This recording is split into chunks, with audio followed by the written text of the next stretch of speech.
여야가 공직자 부정부패 방지법인 이른바 김영란법 처리에 대해서 마지막 협상을 벌였습니다.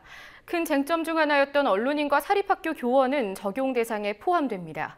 하지만 직무 관련성 요건을 강화하는 등 법안의 본래 취지를 훼손시킬 부분이 많다는 지적도 있습니다.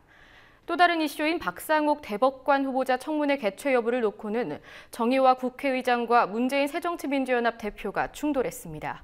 정치권 취재하고 있는 PD 연결해서 이 소식부터 전해드립니다. 곽보아 PD. 네, 곽보아입니다. 네, 김영란법의 2월 임시국회 처리 여부가 오늘 결정됩니다. 여야가 만나서 김영란법 통과를 둘러싼 협상에 돌입했는데 현재 어떤 상황입니까? 네, 아직도 논의 중입니다. 오늘 오후 5시부터 양당 원내대표와 원내수석 부대표가 만나는 2+2 회동에 이어 양당 정책위의장과 법사위 간사까지 참여하는 4+4 회동이 이어지고 있지만 아직까지 논의가 끝나지 않았습니다. 여야는 협상에서 대부분 의견 접선을 이뤘지만 직무 관련성 조항 등 핵심 쟁점을 두고 의견이 좁혀지지 않아 저녁 8시에 회의를 재개한 상태입니다. 여야는 신고 의무를 배우자에 한정하고 과태료 부과는 법원이 맞는 것에 합의를 이뤘다고 전해졌는데요. 야당은 직무 관련성이나 명목과 상관없이 100만 원을 초과해 금품을 수수할 경우 형사처벌하자, 서로 대가성이 없더라도 직무와 관련해 100만 원 이하의 금품을 받으면 과태료를 매기자며 사실상 정무위 원안을 고수하고 있습니다. 반면 여당은 직무와 관련해 사실상 영향력을 행사해서 받은 금품에 한해서만 형사처벌하고 직무 관련성이 없으면 과태료를 부과하도록 해당 부분을 수정하자고 요구하는 것으로 알려지고 있습니다. 즉 금품을 받더라도 직무 관련성이 있을 경우만 형사처벌하자는 안이어서 여당 안대로 될 경우 김영란법 입법 취지가 퇴색된다는 비판일 것으로 보입니다. 언론인과 사립학교 교원 등이 포함되면서 쟁점이 됐던 적용 범위는 수정 없이 정무위안 그대로 협상이 진행될 것으로 관측되고 있습니다. 따라서 김영란법이 내일 본회의에서 표결 처리될 가능성이 높은 가운데 내용에 무엇이 담길지 관심이 집중되고 있습니다. 네, 여야는 오늘 각각 의원총회를 열면서 김영란법에 대한 의견 수렴을 진행해왔습니다. 새누리당은 당 내부에서도 의견을 보였다고 하죠.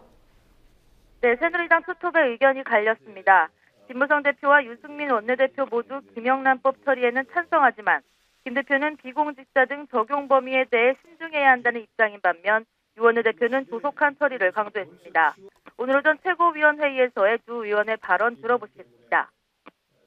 원래 취지를 잘 살린다면 우리 사회 전반적으로 혁명적인 변화가 이루어질 수 있습니다. 다만 법의 적용 범위가 지나치게 광범위하거나 모호하면은 오히려 법의 실효성을 떨어뜨리고 무엇보다도 서민 경제를 심각하게 위축시킬 수 있는 등의 각종 부작용이 우려되는 시각이 있는 것도 사실입니다. 이 소위 김영란법은 우리 사회에 만연된 부패와 부정청탁의 문화를 잘못된 문화를 뿌리 뽑는 그런 좋은 취지를 갖고 있는 법이기 때문에 이게 국민의 뜻이고 시대의 정신이라고 생각을 합니다.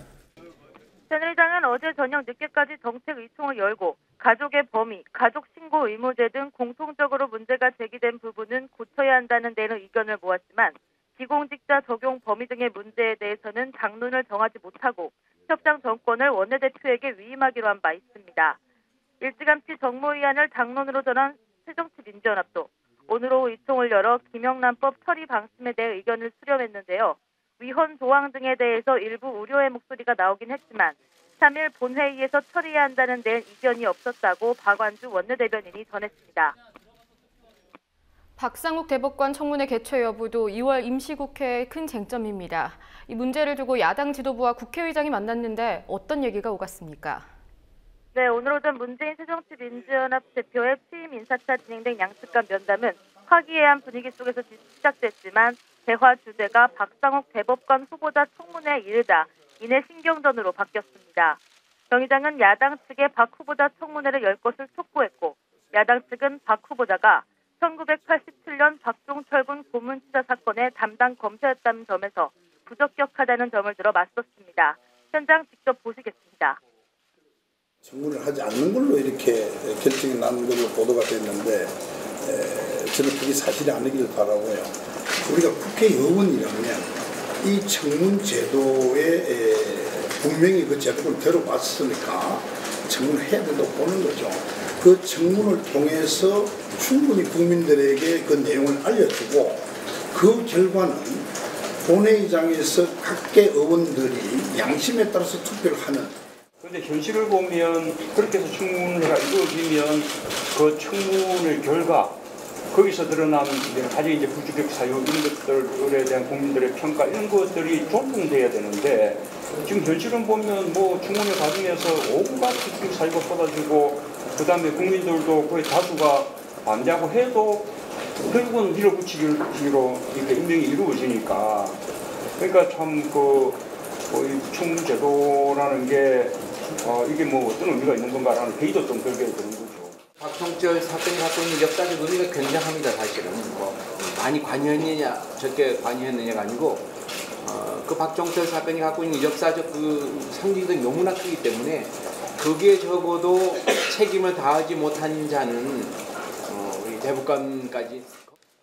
그러면서 우원내 대표가 참여정부 당시 전효숙 헌법재판소장 후보자의 지명 철회를 요구하며 한나라당이 6개월간 청문회를 끌었던 사실을 들자 정 의장은 국회의원에게는 보이콧이 있을 수 없다며 3월에 원포인트 본회의를 해서라도 결론을 낼 수 있게 해달라고 주문했습니다. 민전합은 내일 모레 국회 박상욱 인사특별위원회 소속 의원들이 검증을 한 뒤 청문회 개최 여부를 결정할 방침이지만 야당 측위 의원들 대다수가 청문회 개최 자체를 반대하고 있는 것으로 알려져 현재로서는 개최 여부가 불투명한 상황입니다.